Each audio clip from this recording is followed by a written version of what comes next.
L'ordre des Templiers, officiellement connu sous le nom de l'Ordre du Temple, naît au cœur du Moyen-Âge, dans une époque de croisades, de foi intense et de bouleversements politiques. Tout commence en 1119, à Jérusalem, alors que la ville vient d'être reprise par les croisés chrétiens. Hugues de Pins, un chevalier champenois, accompagné de 8 compagnons, propose à Baudouin II, roi de Jérusalem, de créer une fraternité de moines soldats. Leur mission est claire: protéger les pèlerins chrétiens venus visiter les lieux saints, souvent attaqués sur les routes périlleuses de Terre Sainte. Installés dans une aile du palais royal, sur l'emplacement supposé du temple de Salomon, ces hommes prennent le nom de pauvres chevaliers du Christ et du temple de Salomon. Rapidement, leur renommée grandit.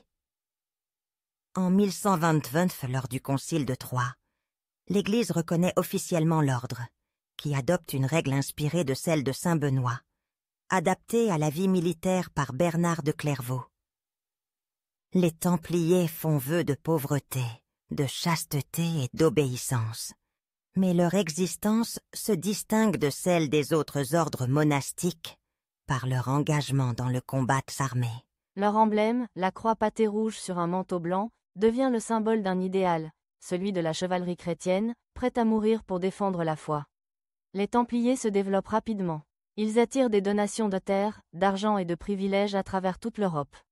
Les rois, les seigneurs et les simples fidèles voient en eux des protecteurs de la chrétienté, mais aussi une institution efficace et disciplinée. Au fil des décennies, l'ordre acquiert une puissance considérable. Les Templiers bâtissent des commanderies, des forteresses et des églises dans toute la chrétienté. Ils administrent des domaines agricoles, gèrent des moulins, des vignes, des forêts. Leur organisation est rigoureuse. Chaque commanderie reverse une partie de ses revenus à la maison mère, permettant de financer la défense de la Terre Sainte. Très vite, l'ordre devient aussi une force financière. Les Templiers inventent des pratiques proches de la banque moderne. Ils gardent les dépôts de rois et de marchands, émettent des lettres de change, prêtent de l'argent contre intérêt, ce qui leur attire parfois la méfiance ou la jalousie. Sur le champ de bataille, les Templiers sont redoutés. Leur discipline, leur courage et leur engagement religieux en font une élite de la chevalerie. Ils participent à toutes les grandes croisades, défendent les places fortes de l'Orient latin, comme Acre, Antioche ou Jérusalem. Leur rôle n'est pas seulement militaire, ils servent aussi de diplomates, de conseillers, d'administrateurs. Mais la situation, en Terre Sainte, se dégrade. Malgré les efforts des croisés, les royaumes chrétiens d'Orient sont progressivement repris par les forces musulmanes. En 1187, la chute de Jérusalem marque un tournant. Les Templiers se replient sur les dernières places fortes, mais la reconquête musulmane se poursuit. En 1241, la chute d'Acre, dernier bastion chrétien en Orient, signe la fin de la présence latine en Terre Sainte. Les Templiers, comme les Hospitaliers, doivent quitter la région et se réorganiser en Europe. C'est alors que commence le déclin de l'ordre. Leur mission première, la défense des pèlerins en Terre Sainte, n'a plus de raison d'être. Pourtant, l'ordre reste puissant, riche, et possède d'immenses domaines à travers l'Europe. Cette richesse suscite la convoitise, notamment celle du roi de France, Philippe IV le Bel. Endetté envers les Templiers, désireux de renforcer son pouvoir face à l'Église, Philippe le Bel voit dans l'ordre un obstacle et une menace.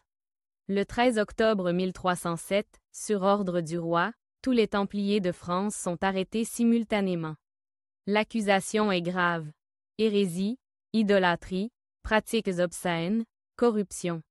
Sous la torture, certains avouent, d'autres résistent. Le procès, mené par des inquisiteurs acquis au roi, dure plusieurs années.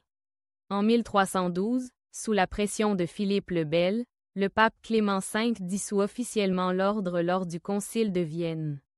Les biens des Templiers sont transférés aux Hospitaliers, mais le roi de France s'approprie une grande partie des richesses. Le dernier grand maître, Jacques de Molay, est brûlé vif à Paris en 1314, clamant jusqu'au bout l'innocence de l'ordre. Avec lui s'éteint officiellement l'ordre du Temple, après près de 2 siècles d'existence.